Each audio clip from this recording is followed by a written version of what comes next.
Hi, my name is Melody, and I am so thankful and I'm really super excited that I've managed to get into the all the finalist against all odds. And so I'm going to talk a little bit within less than 5 minutes about who I am, my business, how I have managed to overcome the challenges. And so yes, I'm Melody. I'm 51 this year. I'm a mother of two adults. I've got four grandchildren. And yes, I'm a registered psychiatric nurse by profession, but I ventured into the Buya Rafi talk show, which is a mentoring and coaching services, but I mainly do this via the talk show platforms where I invite guests to talk about, the challenges that we face in the African community about mental health. I have been talking around, how can we reduce the stigma around mental illness, and so that is also been something that I've been trying to do. And how I've been doing it is, entering into those enchanted territories, trying to talk about mental health within church settings, families, communities, trying to normalize mental health, just like, we talk about physical health, how many days we should exercise, the type of food we should eat. And so that's exactly what I've been trying to get into within the African communities, that, having a mental illness is equal to having a physical illness. So you should go out there, get support, get help, talk about it, and it's okay not to be okay.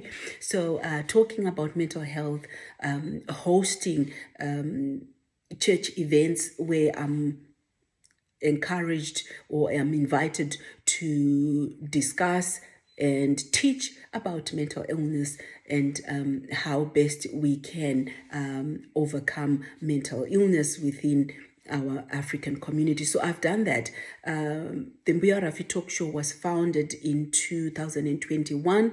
That's when I started the talk show, and that was during the COVID pandemic, and just had light bulb where I thought, okay, my communities were suffering, and just through the grapevine, people were saying, "Oh, Mel, you are into mental health. We are really needing you to speak up and advocate and help us." So that's how I got motivated, because I started to talk to individuals, and they were saying, "Oh, wow, you're so good. Why don't you do this at a larger scale?" So that's how I started the Mbuya Rafi Talk Show, and I haven't stopped ever since. We started at Zoom platforms, and then moved from Zoom platforms to studios at home with audiences online, and then we moved from there to audience face to face. And so it's been an amazing journey, and the difference that I've made is amazing.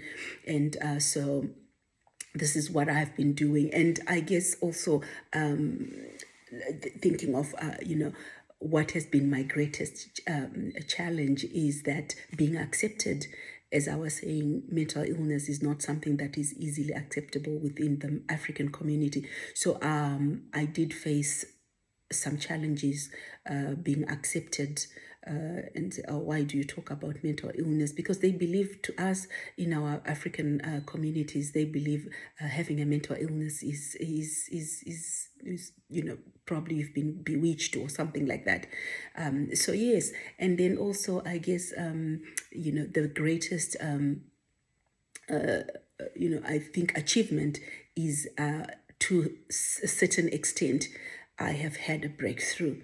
The fact that church leaders, families are opening up, and we are now being allowed to make mental health awareness or mental well-being as part of Bible studies, part of community events, and so that for me is something that I'm seeing as a breakthrough. We are decreasing stigma associated with mental illness through the Mbuya Rafi talk show. And I'm super excited that I've got more to come. And I want to just, want to keep going. And thank you for allowing me to be part of the finalist with, against all odds.